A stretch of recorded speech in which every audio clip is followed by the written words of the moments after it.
Oi, pessoal, boa noite. Boa noite. A professora Giovanna teve um imprevisto e não vai poder hoje vir na Hã? aula. E aí eu estarei ministrando a aula no lugar, tá? A minha aula de forragem. Cortou tudo, senhor. Pessoal, hoje, nesse momento, vocês iriam ter aula com a professora Giovanca, não era?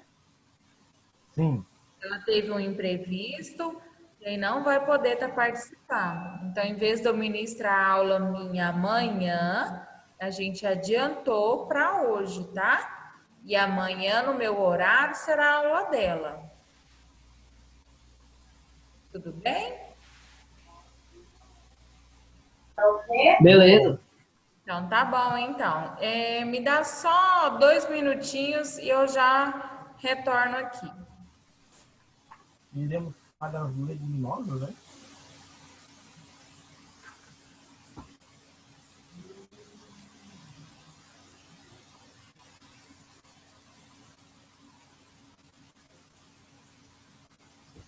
Edmar,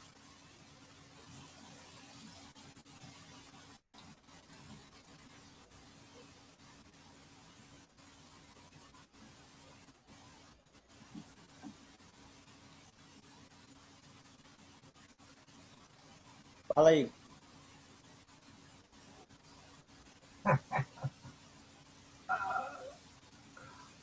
por que aqui você não fala? Fique quietinho, rapaz. Você fala igual o homem da cobra, rapaz. Peraí que eu vou te ver.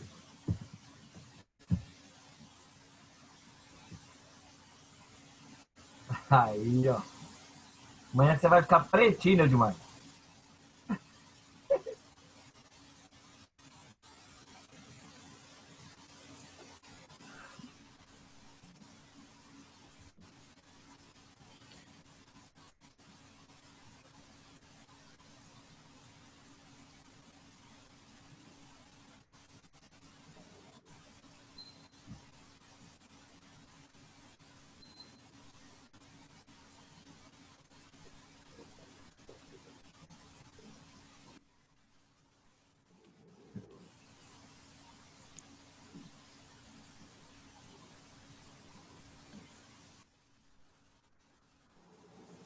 Vocês estão conseguindo ver minha tela?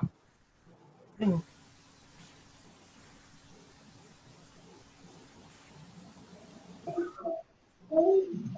Tá aparecendo aqui pra mim, mas não tá aparecendo só a tela do seu computador mesmo. Ah, que deu certo agora. Pessoal, vamos lá. Ontem a gente parou na aula 2, na parte 2, e a gente mostrou para vocês um vídeo, correto? Correto. Então tá bom. Porque eu fiquei pensando hoje, na outra turma, eu não consegui chegar na parte do vídeo. Com a turminha de vocês, eu consegui. Eu falei, gente, passei o vídeo ou não passei esse vídeo? Mas vamos lá. O que eu vou mostrar aqui na minha aula, né? E eu quero que vocês coloquem em aula 2, parte 2, né? Vocês já até colocaram isso antes, mas só para frisar. Eu vou passar e vou mostrar a aula abordando alguns tópicos, sendo que muitos deles já foram falados. Que foi falado aonde? No vídeo que eu passei ontem. Então vamos aqui. Deixa eu minimizar aqui essa tela. Espera aí um pouquinho. Então, nós estamos nas cultivares de plantas forrageiras, né? E essa parte 2 a gente vai trabalhar sobre as gramíneas. Então, vamos lá. Então, todo mundo já entende que gramínea é o formato da folha, o tipo de raiz. Ontem eu cheguei a passar esse slide para vocês. Abre ali. Passou, pessoal? Slide, eu lembro de ter passado o vídeo sobre a Embrapa. É porque as duas turmas ontem não conseguiu acompanhar uma, vocês ficaram mais na frente. Vamos lá. O que eu coloquei aqui? Gente, na década de 60 e 70, começou a ter o surgimento de algumas espécies forrageiras, né? Que foram sendo cultivadas. A gente tem três aqui, que está aqui na tela, que é a Braquiária decumbens, a Braquiária Não rosisiense. tá aparecendo nada. Para ninguém, gente. Não, pra mim Não, as imagens não. só a tela, a sua tela mesmo. Então tá bom. Tá mudando o site? Oi, Enquanto vai isso, vir não? Você lembrar da graminha. Né? Apareceu agora? Apareceu a descrição de graminha. Porque aqui tá aparecendo para mim. Agora apareceu. Década de 60 Apareceu. 70. Tá bom então, gente. Obrigada, tá? A professora ia dar aula até 10 horas da noite sem os alunos ver slide. Depois paga uma cerveja. Todo mundo ia falar, né, gente? É claro. Então vamos lá. A gente tem então essas três variedades de braquiárias. E essas braquiárias, elas são muito antigas. Na década de 60, na década de 70. E aí, depois disso, muita coisa boa veio para substituir, né? Veio para tomar conta desse espaço do universo das forragens, mas, no entanto, não saiu de moda, não saiu de linha as três braquiárias que eu estou citando. E o que elas fazem? As braquiárias decumbens, elas são muito boas para solos de baixa fertilidade. E nós temos essa realidade. É fato, é normal, vai acontecer. Numa única propriedade, você pode ter uma área que você vai ver que ela não é mais arenosa, ela tem baixa fertilidade, e outra que o resultado da fertilidade dela é melhor.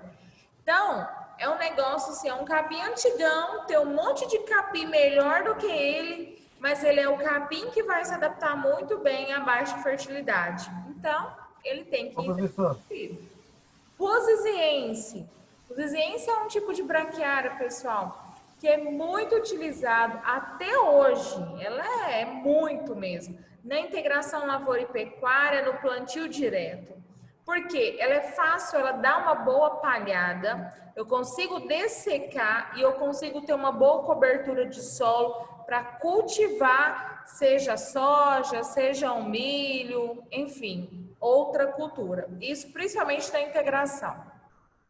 E a braquiária medícula é a queridinha, e na verdade a Embrapa lançou uma outra que é tipo uma filha da umidícola, com melhor qualidade, mas que vai se adaptar também a solos de baixa drenagem.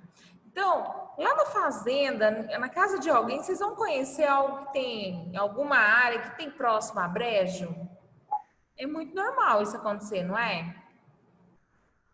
Então, é normal, é usual eu ainda ter campo de semente e ter ainda necessidade de ter braquiária umidícola. Então, são três braquiárias muito antigas, tem coisa muito boa no lugar dela, mas que adapta a condição do solo, aí ela é infalível, não tem para ninguém, tá bom? Vamos aqui. Por que nós vamos começar estudando as braquiárias, né? E por que as braquiárias são tão importantes assim? Primeiro, ela vai levar a adaptabilidade a diferentes ambientes. Gente, pensa numa forragem que ela é muito resistente, muito tolerante aos nossos tipos de solo, tá? Ela tem baixa exigência de nutrientes, isso é bom. Ela é muito bem adaptada a solos ácidos, tá? Então, solos de alta fertilidade, solos que são ácidos. Forragem com solo de baixa fertilidade, ela também tem bom desempenho. E 50% das pastagens no Brasil são oriundas das braquiárias. Então, ela é a queridinha de todas. Mas vamos lá. Quais são as últimas forrageiras que foram lançadas pela Embrapa nos últimos tempos? Tá? Dentre as mais emblemáticos, estão Marandu e Mombaça. O que eu quero dizer? Quando eu estou falando de braquiária, então assim, quem que é aquele vilão da braquiária que todo mundo, quando fala de braquiária, lembra dele? Marandu. E do lado dos pânicos, braquiária e pânico são gêneros diferentes. Do lado aqui dos pânicos eu tenho Mombaça, é tipo queridinho, tá? Geral. Então, deixa eu falar um pouquinho deles. Então, qual foi o marco importante dentro das braquiárias? Deixa eu puxar mais para cá. Qual foi um marco muito importante? Gente, em 1984, a Embrapa lançou o Marandu, né, uma variedade que o pessoal conhecia ela muito com braquiarão. Se eu falar Marandu, talvez alguns não vão conhecer. Se você falar para o seu avô, para o seu pai, braquiarão, aí ele fala, não, esse capim é bom. O que aconteceu? É o antigo braquiarão, eles mudaram de nome e colocaram então Marandu, tá? Depois veio surgindo em 2003 o Charaés, que está aqui do ladinho. E 2010, se eu não estiver enganado, 2012, por aí, o Piatã. Tá? Então, outras variedades. Esse aqui é um experimento, tá? De parte. Esse daqui foi do meu doutorado, esse daqui foi de uma tese, uma dissertação do mestrado. Então, comparando esses capins. E o que eu consigo ter ao longo dessa comparação? Eu vejo que é um capim que eu tenho muitas folhas, no entanto, eu tenho muito como. Quando eu chego para o Piatã, isso no Marandu, isso no Charaés, quando eu chego no Piatã, eu vejo que a qualidade dele mudou. Olha aqui o modelinho das folhas mais finas, mais folhas do que como. O negócio começou a ficar bom. E quando eu chego no Paiaguás aqui, apesar desse experimento estar com imagem uma variedade bem pequenininha ainda, né? Então, a planta, mas eu consigo ter mais folhas ainda do que o próprio Piatã. Então, a Embrapa, ela vem melhorando. Então, de um braquiarão, ela vai fazendo os filhos e cada filho tem uma característica melhor ainda a ser discutida. Já na década de 90 surge o vilão, que é o Mombaça, tá? E o Mombaça, ele trouxe para o setor a capacidade de intensificar as pastagens. Então, eu consigo utilizar melhor, eu consigo ter maior quantidade de animais nessa área usando o Mombaça.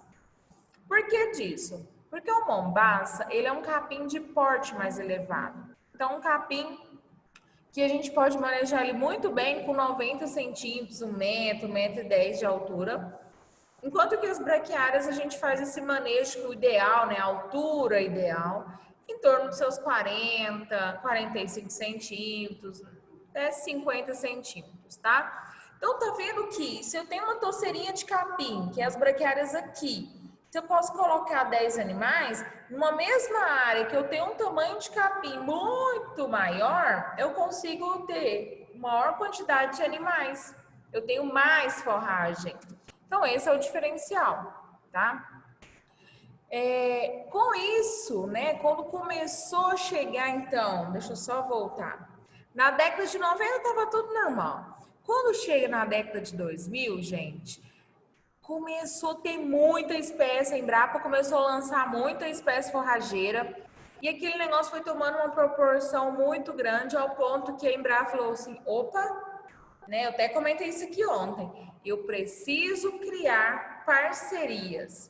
E aí a Embrapa fez uma parceria com uma empresa que chama Unipasto e essa Unipasto ela é uma associação, tá? Na Unipasto, eu lembro que eu falei isso ontem, eu tenho vários produtores que são, na verdade, para nós aqui de uma forma mais simples, são sementeiros, já deve ter visto falar deles, né? E aí eles estão inseridos nessa associação da Unipasto. Então, a Embrapa desenvolve a pesquisa, a semente, a variedade, a Unipasto pega aquilo e planta a campo. Só que ela não tem fazenda para plantar a semente para o Brasil inteiro, de mamana caducando. Então, ela vai ter o quê? Os seus associados. Então, aqui em Quirinópolis, nós temos associados da Unipasto. Qual que é o ponto importante para o lançamento de uma variedade, de uma gramínea? Primeiro, como que ela vai produzir? Qual que é o tamanho? Qual que é a produtividade dela? Qual que é a qualidade? Ela tem mais proteína? Ela tem mais valor nutricional do que fibra? Então esse é um ponto legal. Ela é resistente a pragas e doenças? A nematóides? A cigarrinhas? Opa, o negócio começou a melhorar. Ela vai se adaptar muito bem e é uma planta que eu vou cultivá-la e ela vai persistir. Ela aguenta aquele sol, ela aguenta aquela falta de chuva. Outra questão que é importante. E nada mais para fechar isso, ela tem que ser fácil o manejo. Então a Embrapa adota aí 5 pontinhos, né, que são muito importantes para esse lançamento de uma variedade. Na verdade, né, a gente vai até aprender isso durante a disciplina, que a diversificação das forragens, elas têm que ser, pode ser capineira. O que é capineira? Alguém lembra? Eu falei isso na primeira aula. Alguém lembra? Entra aí, gente.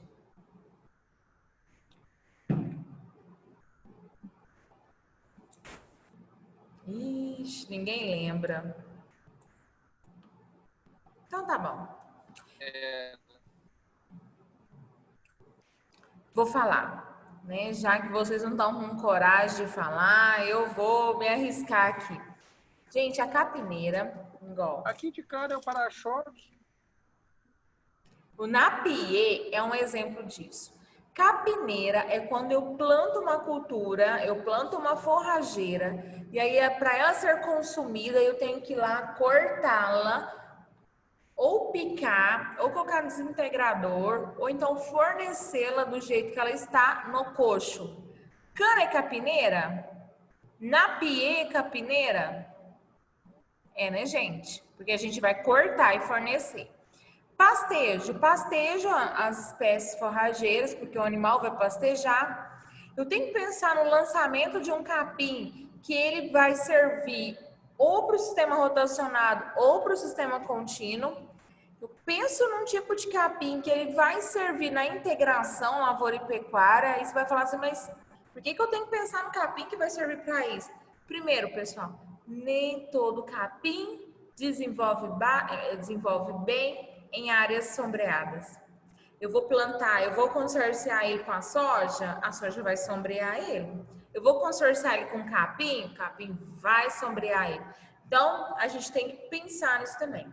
Ou então, a Embrapa lança espécies que vão servir para silagem ou que vão servir para consórcio.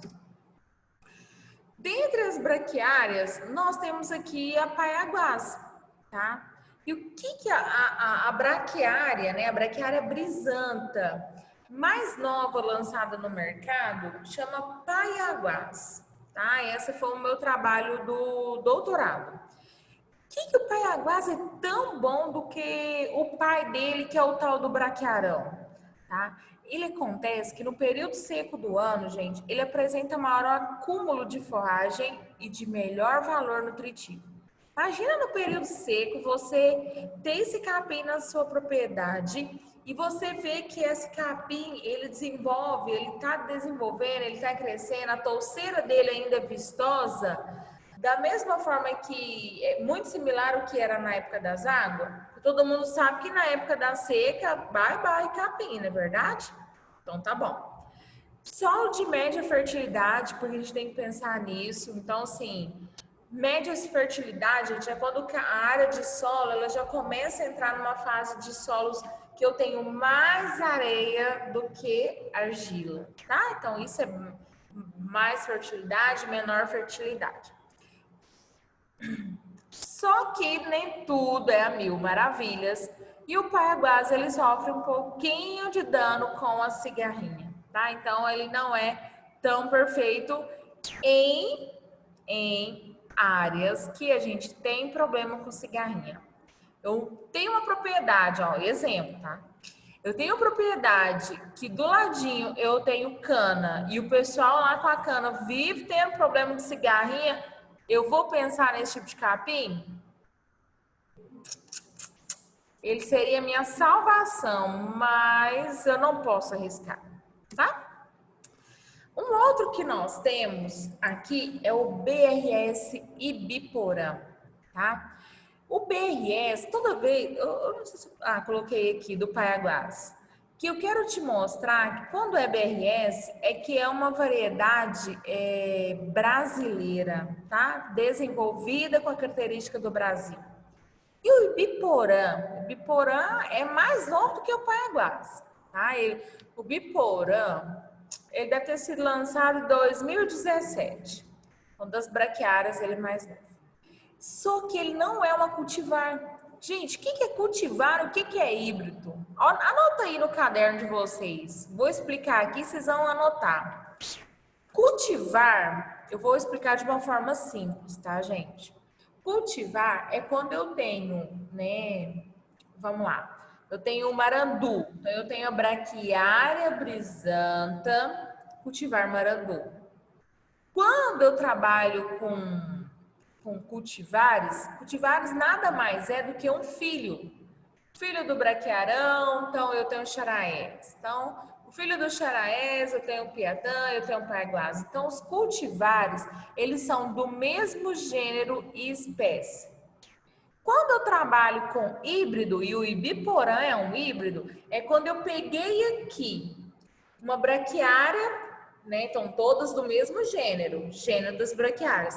Mas eu peguei uma espécie aqui, que é a rosiziense, e peguei a outra espécie, que é brisanta, e juntei as duas. Então, o que elas tinham de bom? Eu fiz essa ligação e aí eu passo a formar um híbrido. Então, essa é a diferença entre braquiárias e híbridos. O Ibiporã, ele é uma cultivar, né? Então, é uma variedade adaptada a solos de média fertilidade, isso é muito bom. E com valor nutritivo muito alto e com resistência à cigarrinha. Opa! Né? O problema é que eu tinha falado do outro ali, que ele era tão bonzinho, mas ele tinha problema com cigarrinha, esse daqui já não tem. Então, tá vendo esses detalhes assim, que a gente vai intercalando? Então, tá bom. Aqui eu tenho braquiário medícola cultivar tupi. Lembra que eu comentei com você que o medícola, ele é um capim antigão e que tinha sido feito um filho dele, né, um cultivar dele, o tupi. Gente, dá uma olhadinha na imagem. Eu sempre assim associei, no caso assim, o tupi, a folha dele é bem fininha. E o tom de verde dele não é aquele verde escuro, tá? Mas se você bater o olho, você vai entender que é o tupi ou o medícola, né? Porque os dois têm muito similares, por conta do formato da folha. Muito fininha a folha, tá? O que tem de bom o tupi? Ele é resistente à cigarrinha, olha que legal, tá? Ele também revelando-se melhor planta hospedeira do que o medícola comum, tá? Então, e ele, terceiro ponto, desenvolve muito bem solos de baixa, solos mal drenados, que nós falamos. Então, eu ainda tenho área de brejo, essa área pode ser utilizada e manejada, e aí eu tenho uma variedade que eu vou colocar e plantar, e ela vai se desenvolver muito bem. Planta o braquiarão, planta o piatã, planta o paiaguás numa área de solo onde ele fica alguma parte do ano mais encharcado. Gente, a gente chama isso morte súbita das braquiárias. Elas não vão resistir, elas vão morrer, porque está muito molhado. Olha só o negócio, né? Aqui nós já passamos por um lançamento, né, que é o Zuri. Gente, o Zuri já não é mais braquiária, são pânicos, então é o pânico máximo, tá? DRS Zur, porque é uma cultivar desenvolvida no Brasil, tá? E o que que ela tem de bom? O Zur, ele tem uma tolerância a encharcamento, então ele não é específico, mas ele acaba auxiliando. Então, assim, ele é tipo meio que uma disputa junto com o que a gente viu aqui. Ele tem resistência a cigarrinhas, olha que legal. Ele tem alto grau de resistência à mancha das folhas, tá? Que é causada por um fungo. Lembra quando eu falei de quando a gente vai escolher uma forragem, né? A gente tem que pensar na questão de doença, se ela tem algum tipo de resistência à cigarrinha. Olha aqui que a gente já começa a ver essa característica. Tamani, outra lançada e também muito nova no mercado, tá? O que tem o Tamani? O Tamani, ele é porte baixo. O Tamani, quem já ouviu falar do Maasai? O Tamani é o irmão do Maasai, só que ele veio com outro nome e ele é mais, ele é melhorado, né? Então ele tem maiores qualidades do que o Maasai. Mas ele continua de porte baixo, mais folhas nele. Então eu tenho mais folha do que como. Uma boa produtividade, bom valor nutritivo e alto teor de proteína. Olha que coisa boa, tá? Ele também é resistente às pastagens. Outro aqui que a gente tem é o Quênia, é outro pânico, perdão. Ele é um porte intermediário, então o Quênia ele vai parecer muito com o Tanzânia. Porte intermediário, alta produtividade, qualidade de forragens, as folhas são macias, o como é um pouco mais firme, tem muitos perfis, então ele solta muitas folhas e é de fácil manejo, tá? Aqui eu coloquei, isso que vocês viram ontem no vídeo, vou passar mais rápido. Então, só para vocês entenderem que a Embrapa, quando ela lança uma variedade, ela lançou o Paiaguás. É uma braquiária brisanta, cultivar Paiaguás. Antes era o Piatã. Então, eles pegam o Piatã, vê o que o Piatã tem de bom e o que pode ser melhorado. E lança outro tipo de capim, tá? O Ibiporã também. Então, nesse caso aqui, a gente vê que o Ibiporã tem um resultado muito satisfatório. E aqui a gente tem um comparativo das braquiárias, tá? E ó, isso aqui vale a pena vocês darem uma olhadinha. O que acontece, né? Ou então melhor, por que dentro de uma propriedade eu tenho que ter tipos de capim diferente? Fica aí essa perguntinha. Sabe por quê, pessoal? Porque quando o capim está florescendo, então, tudo de bom que ele tem, ele vai disponibilizar para onde? Para a semente do capim. E esse capim, ele vai ficar o quê? Mais fibroso. Então, eu tenho que ter variedades diferentes dentro da propriedade, porque o piquete número 1, vamos simular aqui. O piquete número 1, que tem Ibiporã, ele vai florescer em abril, tá? O Paiaguás em dezembro. Então, tá vendo a diferença? Então, assim, o gado, as 10 novilhas que tava nesse capim com o Ibiporã, antes disso, ela tava no Paiaguás. Então, quando o Paiaguás está florindo, ela corre aqui, você pode tirar esse gado e colocar no outro piquete, porque não tá florindo, tá? Piatã, ele vai florir de janeiro a fevereiro, tá? Então, eles são mais novos no florescimento. Março, maio é o Marandu Xaraés e o Decumbens lá para dezembro.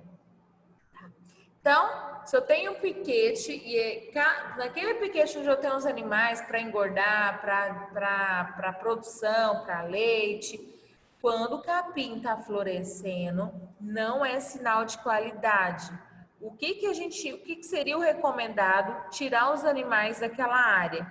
ou então deixarem eles pastejar para que as sementes caiam no solo e a semente vá germinar. No entanto, vocês aí técnicos vão entender que esse animal não está tendo um aproveitamento tão satisfatório com esse capim, porque tudo de bom que ele tinha, ele está disponibilizando para a semente e não para a folha. Aqui eu tenho um resultado, né, do Zuri, Mombaça, então tá vendo aqui é um resultado de pânico, e aí eles conseguem fazer esse comparativo. Aqui a gente vê que, vamos aqui no período das águas. No período das águas, o Quênia, ele tem um resultado melhor do que o Mombaça. Já no período da seca, que é aquele probleminha que a gente tem, o Maasai, ele tem mais resultados do que o Tamani, tá? Então, pra gente ver. Só pra gente comparar esses resultados aí. E em relação à comparação, aqui também eu fiz um quadro, né? Coloquei umas vaquinhas aqui com um capim aqui, uma forragem na boca. Ninguém falou nada, mas fazer o quê, né? Dedicação. E aí a gente vê que também que a época de florescimento, tá vendo? É diferente, tá? Mas você vai falar assim, nossa, Patrícia, mas vamos falar de outra coisa legal? Vamos falar aqui de ganho de peso, tá? Ganho de peso, eu vejo aqui que o Tamani e o Quênia, os animais conseguem ter um maior ganho de peso numa área do que se estivesse no Maasai. Olha a diferença. Então, quando você vai orientar lá para um produtor, vamos falar seu Manuel, né? Vamos dar um exemplo. Você vai orientá-lo, primeira coisa que você tem que ver qual tipo de variedade ele deseja e você instigá-lo a uma melhor variedade, as que estão sendo lançadas aí no mercado, tá? Então, você consegue fazer isso. E você entende que, dentre cada uma delas, elas são mais específicas para determinada variedade, né? Não é nem variedade, para determinado ciclo animal. Bezerro, garrote, né? Animal para engorda. Então, a gente tem que pensar nesses requisitos. Aqui, em relação ao sistema de produção e nível de tecnologia, também estava ontem, né, na nossa imagem, vou passar bem rapidinho aqui. Um exemplo, Zuri. O Zuri, ele se desenvolve bem no sistema extensivo? Ele é um capim que eu tenho que cuidar na altura dele, no bom manejo. Mas eu posso usar no sistema intensivo o rotacionado, ou no intensivo o próprio rotacionado, ou muito intensivo. É um capim que eu uso, se o seu Manuel quer fazer piquete, eu posso estar indicando o Zuri, tá? Então, é um desses requisitos aí.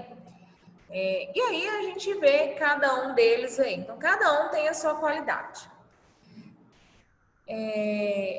Essa imagem aqui, é isso mesmo. É para a gente comparar o seguinte, que é uma coisa bem interessante, vale a pena vocês estudarem. Cada capim, eu vou indicar ele conforme a exigência do solo. Então, tudo tem que estar associado. Como que eu vou saber a exigência do solo? Fazendo uma análise do solo, tá? Não é a gente, nós vamos coletar a amostra e levar para o laboratório. Nesse caso, eu vou te dar alguns exemplos aqui, ó.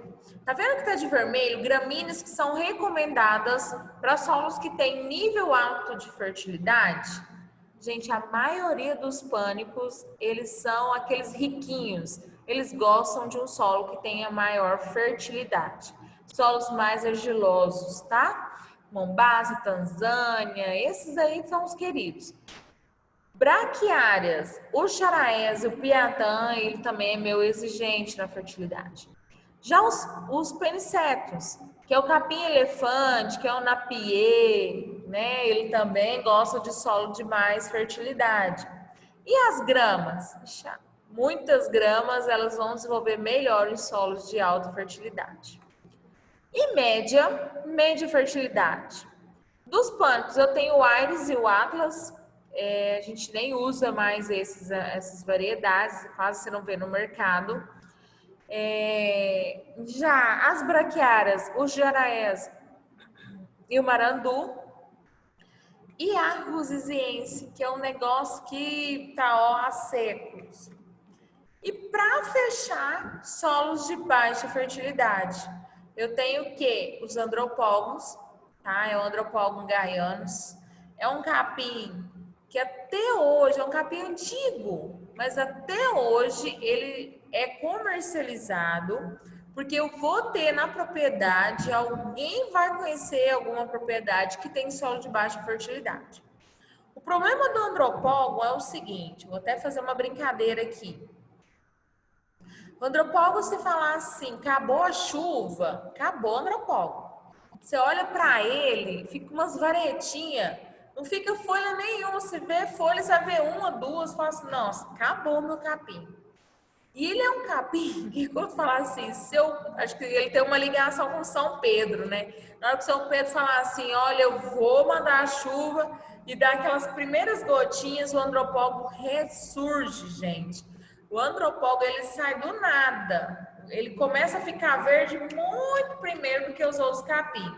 Já é fotossíntese, aí ele já cria vida já. Fala, caramba, achei que esse capim nem ia sair mais, parecia que ele tinha morrido. Então, assim, ele é de baixa fertilidade e ele recupera-se muito bem quando no início das águas, né? E ele não é um vilão aí, ele não é muito bom para a época da seca. Mas o fato de, no período, o fato de eu conseguir ter um capim que tem bom desenvolvimento na baixa fertilidade, isso ajuda muito o produtor, tá? Porque eu tenho variedades, baixa fertilidade, não me planta pânico, não. Pânico, gente, ele é o riquinho da história. Ele não consegue desenvolver. Mesmo que vocês consigam fazer uma adubação de cobertura, mais cuidado, é perca de tempo. Decumbens, gente, Braquiária decumbens, ela é show de bola. Ela tem alta produção de forragem, então ela tem uma touceira bonita, consegue desenvolver em solo de baixa fertilidade, condição climática para ela é tranquilo, porque ela é uma C4, e eu tenho uma boa resposta. Então, assim, é um capim muito bom. E o medículo, que nós já falamos, ele é conhecido também como quicuio da Amazônia, que é aquele capim onde ele vai se adaptar muito bem a solos mal drenados. Então, a gente tem aí, em relação às gramíneas, essa diferenciação aí, tá bom? Tem alguma perguntinha? Vou abrir aqui para vocês, porque a gente vai mudar para a parte 3. Igor, Neudimar. E Gilson também que eu não estava vendo o Gilson, estava comendo, gente. E a tia aqui sem jantar ainda. Ai, que inveja. Professora. Vou falar. Estava falando aí que os pânicos, eles são de ruim fertilidade, mas tem gente que acha que o colonhão é praga. O colonião, ele não era praga, né? Até a gente descobrir que tinha outra variedade, que era o Mombaça, que dava de 10 a 1000 no colonião. E hoje as pessoas veem o colonião como praga, tá? Mas você já vê, ó, tem muito na beira das rodovias. Ninguém cultiva colonião, mas ele tá na beira das rodovias. Se o gato passar lá, vai comer? Eu não sei. Dá pra tentar. Eu nunca vi, não, mas diz que tem gado que pula a cerca para comer na beira do acostamento, não tem? Tem. Então, assim, é uma variedade, gente, é um pânico, o colonião. Foi bom você falar nisso. Que antes, quando não tinha o Mombaça, dos colonião ele era o top. Por que ele é o top? Porque, na verdade, os Mombaça, se eu comparo a altura da touceira de um Mombaça e eu pego a altura da touceira da braquiária, Mombaça dá 3 vezes a mais. Então, isso encantou os pecuaristas, Lá nessa década de 80, o povo comercializava, tá? E passou que, com o desenvolvimento de outras variedades, a Embrapa conseguiu melhorar o Mombaça, o colonial, fez o Mombaça e o povo, ai credo, não quero isso aqui mais não. Então, assim, meio que excluiu. Hoje o colonial ele é conhecido como praga, mas ele já foi utilizado como forrageira para pastejo. Mas aí ele é uma exceção de um pânico riquinho? Ou não? Como, pergunta de novo, não entendi, assim. Não, porque assim. Mas na época da seca, então não tem ele. Fácil. Não tem o... Colonial. Tem, É um pânico, não é? isto. É porque eu fiquei confuso nessa parte, que a professora falou que os pânicos é conhecido como riquinho, porque eles não resistem muito. Aí, por isso que eu fiquei meio em dúvida, sabe? Não, olha só. Os pânicos em pastejo, se eu não cuidar da adubação dele, ele não vai desenvolver. Ele é um capim que ele vai perdendo vitalidade, ele vai morrer ou então ele vai ficar pequeno. Agora, o colonião que você está falando, você quase não vê os animais pastejando ele. Então, assim, ele sozinho, ele vai se desenvolvendo. Ah, então por isso que ele é praga, porque ele desenvolve ele sozinho, mas ele não tem fundamento. Mas por que ele desenvolve sozinho? Porque ninguém vai cultivar hoje colonião pragado. Hoje ele se tornou praga. Então, assim, Ah, certo. ele tá lá sozinho, não tem animal pastejando ele, ele vai desenvolvendo. Não tem ninguém comendo ele, né? Pastejando. Entendi. Mais alguma perguntinha? Tá. Vamos agora passar para a parte de leguminosas, tá? Então, deixa eu pegar aqui a nossa outra aula. Vou fechar esta.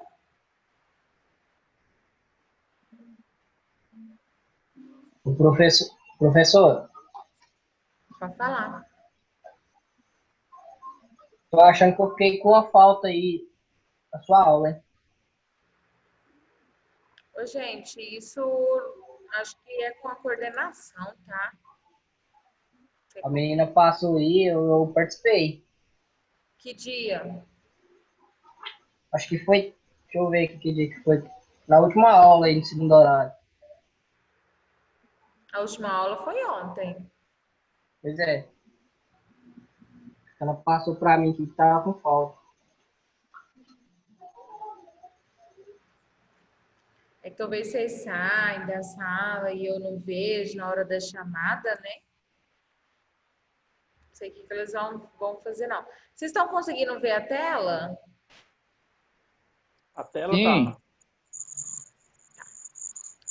Então tá bom, peraí. Aí. Pessoal, coloquem aí o nome da nossa aula, principais espécies forrageiras, parte 3. É a aula 2 da parte 3. Professor, isso aí você vai colocar no portal também ou não? Acho que vai colocar, né? Acho que os professores têm que colocar. Eu acho. Vai colocar lá também, né? Não, beleza. Então, o que falar para mim fazer, eu faço. Foi mais ou menos assim. Vai mandar no PDF para nós, no WhatsApp? Não, acho que vai ficar tudo na plataforma, né, gente? Não vai ficar mexendo no WhatsApp, passar aula, esses trem, não. Não, falou o slide. Eu acho que vai ficar, se for para ficar, vai ser na plataforma.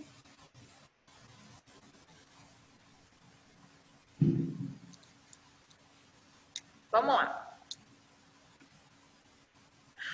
Principais espécies forrageiras, e agora a gente vai estudar as leguminosas. Leguminosa é uma planta C3, nós já estudamos, a raiz dela é pivotante, as folhas são mais arredondadas, Elas têm mais proteína do que as gramíneas e elas têm menos fibra do que as gramíneas. É isso que elas têm.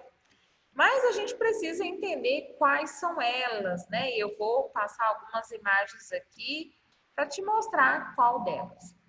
Nós temos aqui o Estilosantes guianensis mineirão, tá? Então é o Estilosantes mineirão.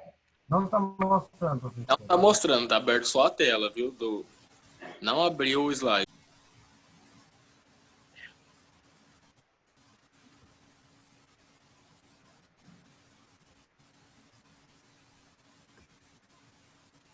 Isso aí, agora abriu.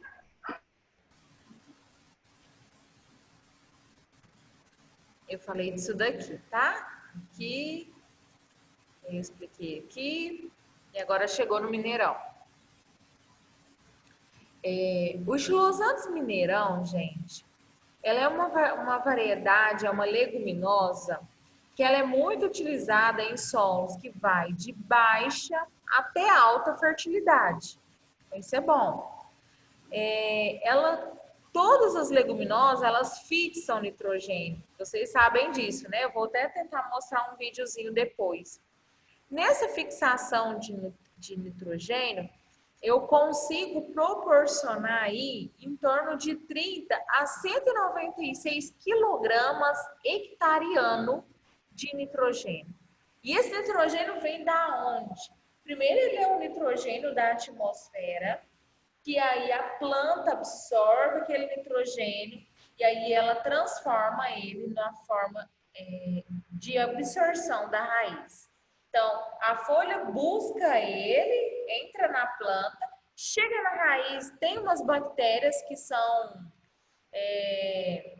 bactérias fixadoras de nitrogênio, então tem, esqueci o nome aqui. Professor, essas bactérias têm a ver com as risóbias e bradyrhizóbios? Isso, obrigada. Risóbios, bradyrhizóbios.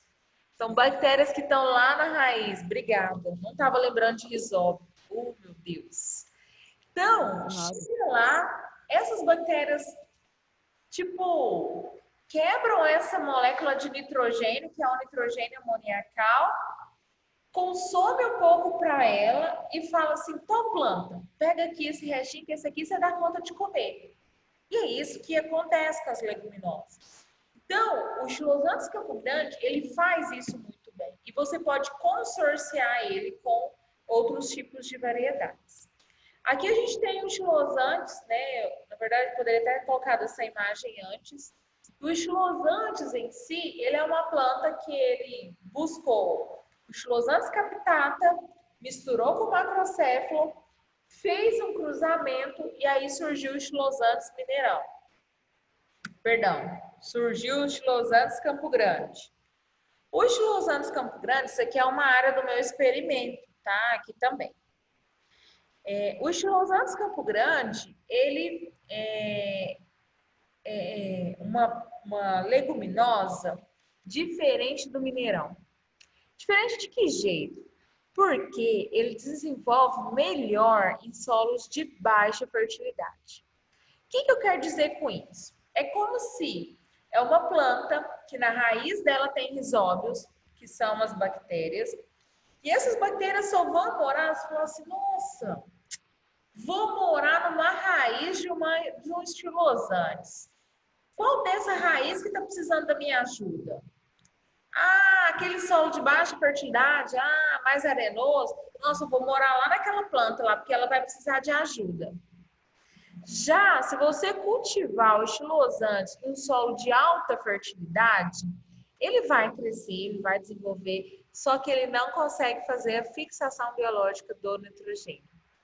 Isso daí foi um problema que eu tive na parte da minha tese, e o qual, para a gente avaliar se a planta está fazendo fixação de nitrogênio ou não, existe um único equipamento no Brasil, ele é na Embrapa, na Embrapa do Rio de Janeiro.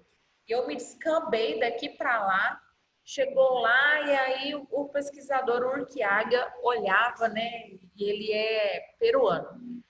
E aí fazia umas análises lá e falava assim para mim, mas sua planta não tem resposta, ela não fez fixação de nitrogênio.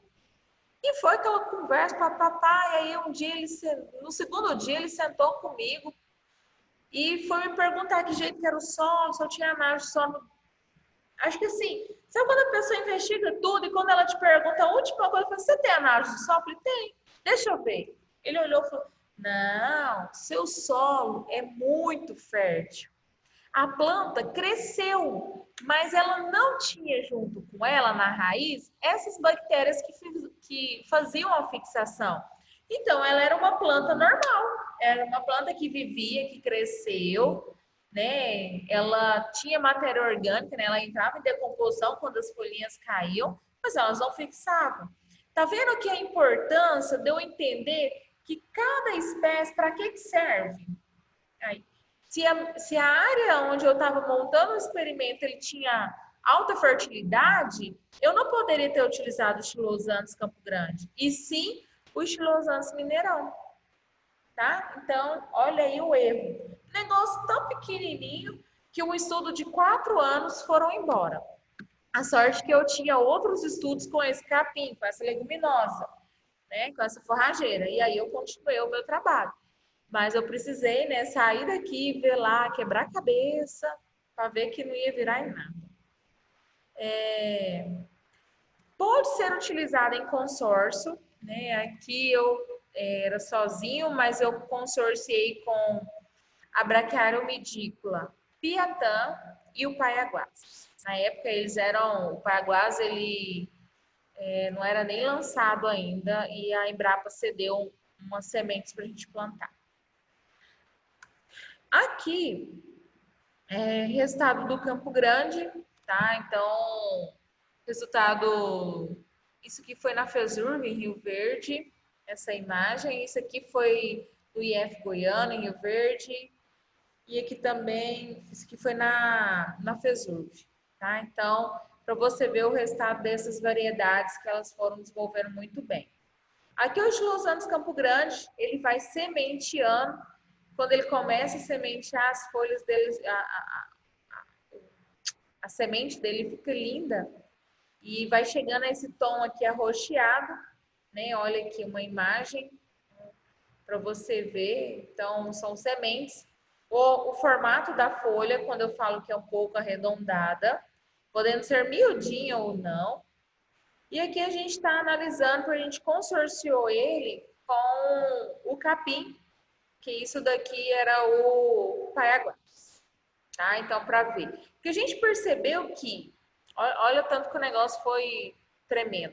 A gente queria consorciar essa leguminosa com capim ao ponto que a leguminosa todo dia desse um pouquinho de nitrogênio para o capim. E a gente via que esse capim não estava bonito. Esse capim estava mais amarelado. E aquele capim que eu adubava com nitrogênio tinha uma resposta melhor. Aí ele falou, nossa, aí foi para onde a gente chegou, falou, mas tem algo acontecendo, e foi onde que a gente levou essas amostras e viu esse resultado.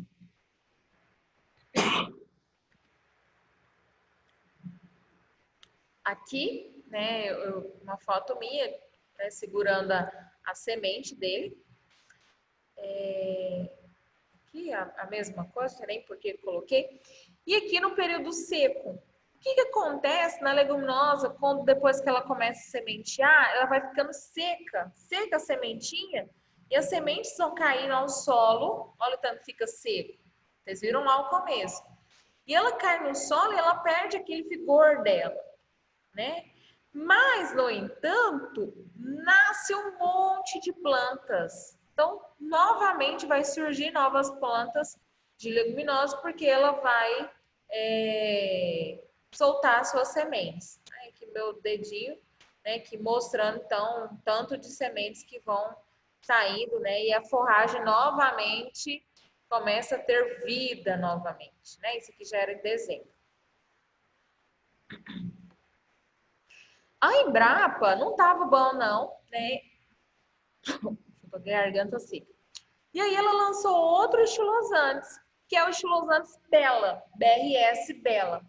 O Bela, ele é novo no mercado. E aí eles fizeram um consórcio bem legal com uma braquiária novíssima, né? Que eu tenho aqui a braquiária Paiaguá sozinha e a braquiária consorciada com o Bela. Vocês estão vendo a diferença? Tá, né, gente? Dá pra ver a diferença na cor. Na cor. Sabe o que é isso? Deixa eu contar uma história. Essa leguminosa, todo dia, isso que é o importante da leguminosa quando eu faço consórcio com uma gramínea, então, porque a leguminosa, todo dia ela dá R$ 1 de nitrogênio para o capim. Só 50 centavos, só 25 centavos, mas todo dia, gente. O ano inteiro a planta está fazendo isso. Então, o capim que está ganhando nitrogênio todo dia, um pouquinho, ele vai ficando o quê? Ele vai ficando mais verde, porque o nitrogênio vai ajudar na coloração. A gente fala que é o pigmento clorofila. Quanto mais verdinho tiver a folha, sabe o que ela vai fazer? Mais fotossíntese ela faz. Se ela faz mais fotossíntese, ela cresce mais, tem mais valor nutritivo, enfim, ela é a top das galáxias. Então, capim consorciado com leguminosa é bom? É. Tem bons resultados? Tem. Desde que eu consiga ter essa parceria com as duas, tá? E aqui embaixo, né, melhora as condições físicas, químicas e biológicas do solo devido à produção da matéria orgânica de boa qualidade e a alta fixação biológica de nutrientes, tá? Deixa eu ver aqui quantas horas. Já 9h40. Vou mostrar, vamos parar aqui. Deixa eu mostrar um vídeo que eu achei desse Bela aqui, que eu acho legal. Vamos mostrar aqui para vocês. Ô, dona.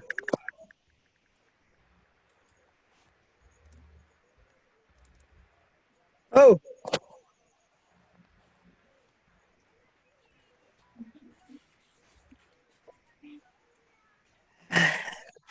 Deixa eu comer. Tá difícil. Não dá limitado. Aí assim é ruim, nossa. Então, nu.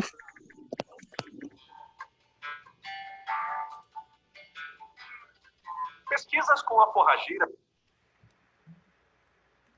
Pessoal, vocês não estão vendo ainda, né? Deixa eu compartilhar então esse vídeo. Todo mundo tá vendo? Sim. Sim. Então tá bom. Agora sim. Vamos ver se tem áudio aí, vocês estão escutando. Quando o BRS Mandarim desenvolveu. Escutaram o áudio? Dá pra escutar. Então, vamos começar, como se diz, começar do começo, né, gente? Olha, bem curtinho, mas ele é legal. Vamos lá.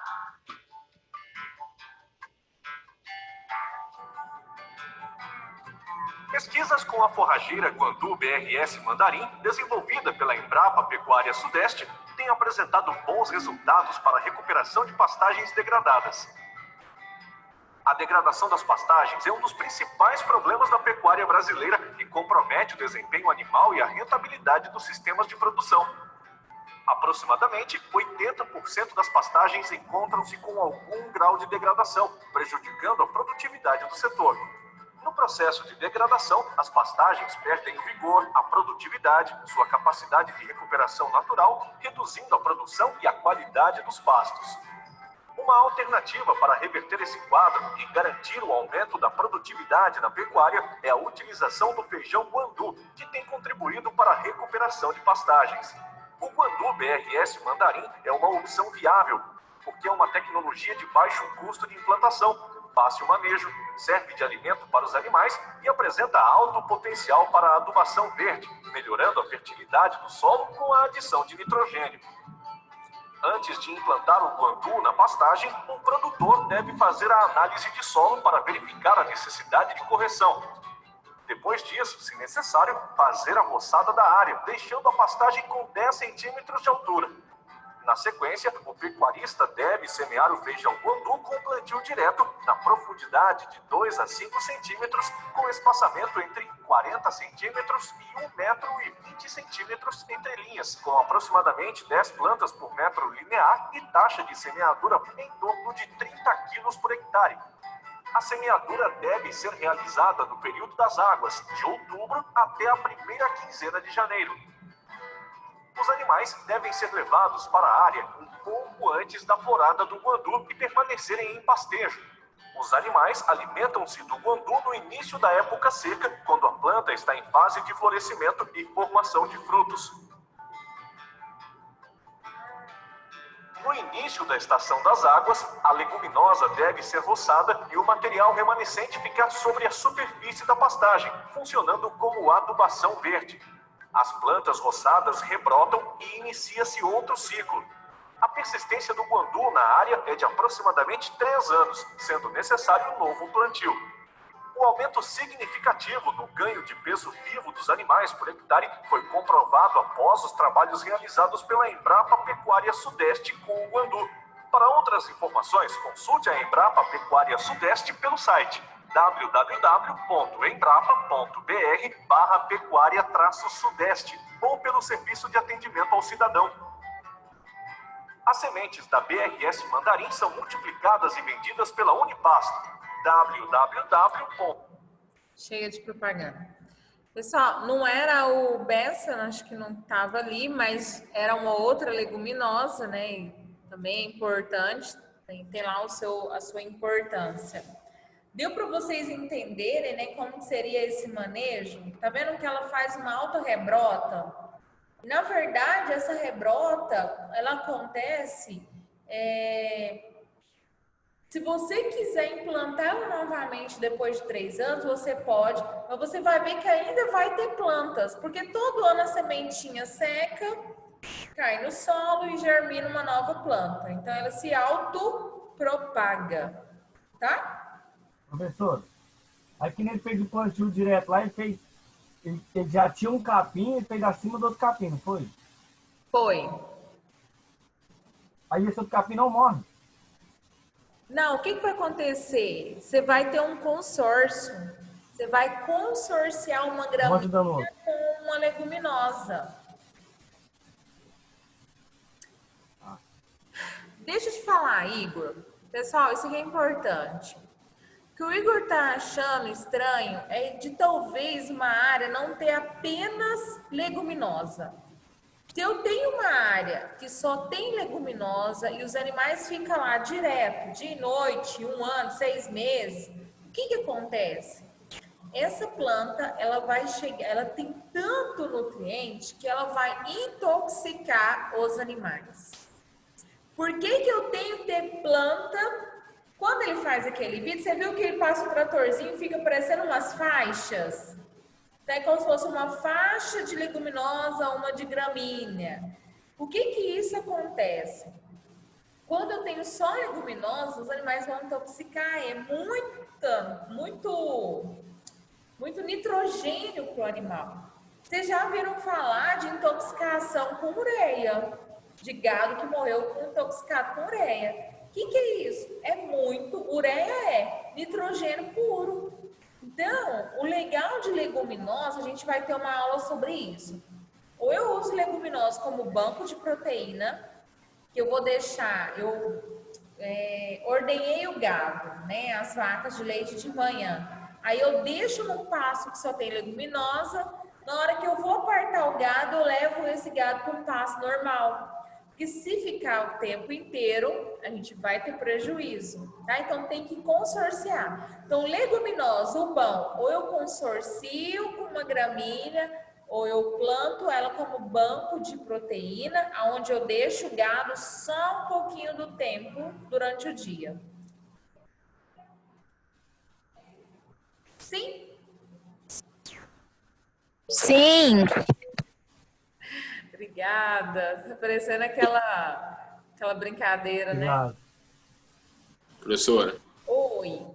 Igual o Igor falou aí de morrer, eu também tinha essa dúvida, porque quando a gente vai plantar um milho no plantio direto, geralmente aquele pasto que tinha ali embaixo, ele não vinga, né? Vinga só o milho, por exemplo, aí aquela grama morre, né? Mas sabe por quê? Porque você desseca. Você desseca 1, 2 vezes ou até 3 para plantar o milho. Entendeu? Por isso que ele morre. tá? No caso aí, você não vai dessecar. Vamos supor, meu Você pai, vai plantar direto. uma área lá de piquete. Se eu falar, não, pai, vamos plantar uma leguminosa aqui. Ah, não vou. Vamos fazer uns riscos aqui nessa área aqui, vamos jogar um tipo de leguminosa. Então, o que que eu faço? Eu tenho que dar uma rapada na gramínea, ou com uma grade, ou com muito gado. E aí eu vou fazer alguns riscos, né, para me removendo só, mas só em alguns lugares, né? E vou fazendo plantio. Faço o plantio da leguminosa. Eu não vou mexer na gramínea, eu só dei uma roçada nela. Vou deixar ela quieta lá. Então eu consigo fazer essa consorciação. A gramínea não vai morrer. Nem a leguminosa. Pessoal, como a gente já está na hora, vamos continuar a nossa aula número 3. Ficou bem pouquinho, mas a gente continua na terça. E quem tiver alguma dúvida, vai guardando aí para a gente falar, né, para a gente conversar. Pode ser? Sim. A aula estava legal, não estava? Muito bom. Gente, eu vou aqui na lista dos participantes. Eu esqueci o diário de vocês, mas eu vou anotar aqui e mando para os meninos da secretaria. Bruno. Presente. Tá. Gilson. Presente. Tá. Aurino. Presente. Andriele.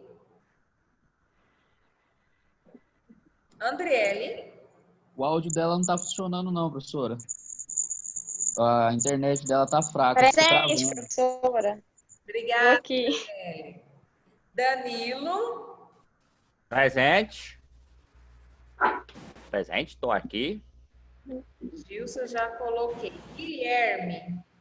Presente. Um pouquinho. Guilherme. Danilo. Helenilda. Presente, professora. Obrigada, Helenilda. Obrigada. Lázaro. Lázaro? Cadê tu? Tá cantando? Matheus. Matheus Vieira. Presente. Estou aqui, professora. Lázaro. Matheus Alves. Matheus Alves. Presente. Aí. Neudimar. Presente. Neudimar. O Wezer e Yasmin. Presente. Presente. Uhul! Uhul! Pessoal, eu esqueci alguém mais que eu não falei o nome? Ó, o meu. Seu? Qual? Gleison O Guimarães. Igor, eu não falei do Igor. E qual foi o outro?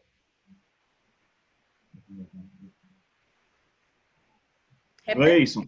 Gleison. Do Gleison. Não falei, não, Gleison? Não, falei mesmo, não. Não. Gleison. Mais Presente. alguém? Não, né?